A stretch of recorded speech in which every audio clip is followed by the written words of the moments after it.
Aujourd'hui, je vais vous parler des différentes formes de l'autisme et leurs trois niveaux. On va commencer par faire une chose.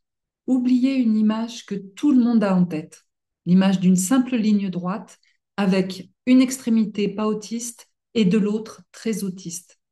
Comme si on pouvait simplement placer les gens sur cette échelle. Cette image, aussi simple soit-elle, est complètement fausse. Elle nous empêche de comprendre ce qu'est vraiment l'autisme. La réalité est beaucoup plus riche, beaucoup plus intéressante.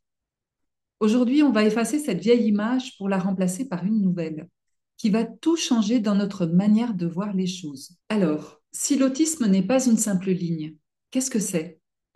Imaginez que le cerveau de chaque personne est comme une grande table de mixage, vous savez, comme celle des musiciens, avec plusieurs curseurs et des boutons de volume. Pour la plupart des gens, ces curseurs sont réglés sur une position moyenne.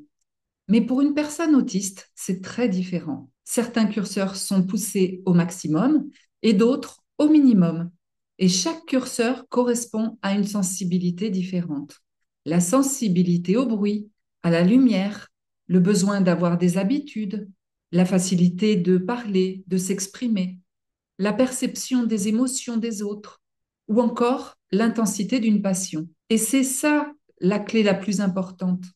L'autisme, c'est pas un seul bouton de volume, c'est des milliers de combinaisons possibles de tous ces réglages.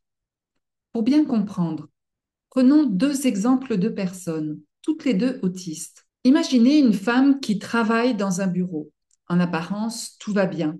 Elle parle très bien, elle est souriante, elle fait son travail. On pourrait penser qu'elle n'a aucune difficulté. Mais si on regarde sa table de mixage intérieur, on voit que le curseur sensibilité au bruit est à fond.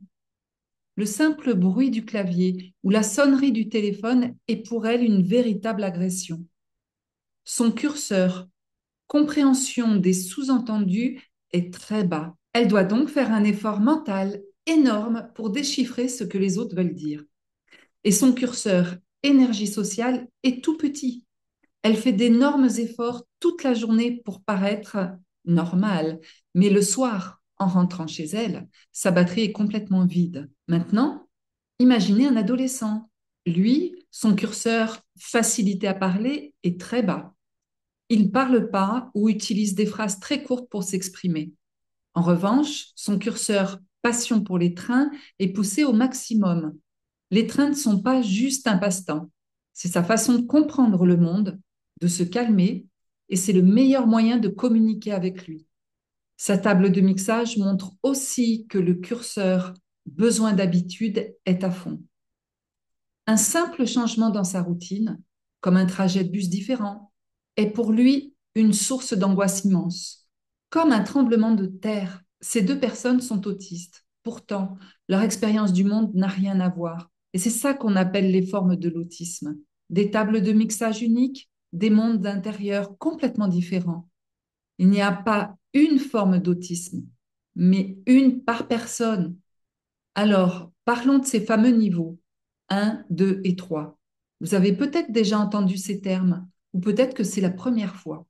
Alors, officiellement, ils viennent du manuel de diagnostic et servent à évaluer le degré de soutien dont une personne autiste a besoin. Mais aujourd'hui, on va regarder derrière l'étiquette. On va parler de ce que ça signifie vraiment dans la vie de nos enfants et dans le cœur de nos familles. Commençons par le niveau 1, décrit comme nécessitant un soutien. La métaphore qui le décrit le mieux, c'est celle de l'iceberg. De l'extérieur, on ne voit que la pointe. Un enfant qui parle bien, qui est intelligent, qui va à l'école. Mais sous la surface, invisible pour les autres, se cache une masse de glace gigantesque. C'est l'anxiété constante, l'effort mental surhumain pour décoder les règles sociales, l'hypersensibilité au bruit ou aux lumières que personne d'autre ne remarque. Par exemple, il va réussir à endurer une journée de classe, mais le soir, à la maison, la pression relâche et il explose pour une chaussette de travers. Il n'arrive pas à garder des amis parce qu'il ne comprend pas les sous-entendus et prend tout au premier degré. Pour la famille, La conséquence, c'est de vivre sur une poudrière émotionnelle. Vous marchez sur des œufs en permanence, devenant l'expert d'un stress que personne d'autre ne voit. Vous êtes épuisé de devoir justifier les réactions de votre enfant et vous vous sentez terriblement seul face à cette souffrance invisible. Ensuite vient le niveau 2, où le besoin de soutien est important. Ici, la métaphore est celle du traducteur permanent. Votre enfant vit dans un pays dont il ne parle pas la langue et ne comprend pas les coutumes, les gestes des autres, les imprévus, les consignes. Tout est un langage étranger et angoissant. Votre rôle, en tant que famille, est de traduire le monde pour lui 24 heures sur 24. Le planning visuel sur le mur n'est pas une aide. C'est le chat qui bouge mon écran. Alors, je disais que le planning visuel sur le mur n'est pas une aide, c'est votre dictionnaire, le seul livre qui lui permet de comprendre la phrase de sa journée. Le casque anti-bruit n'est pas un accessoire.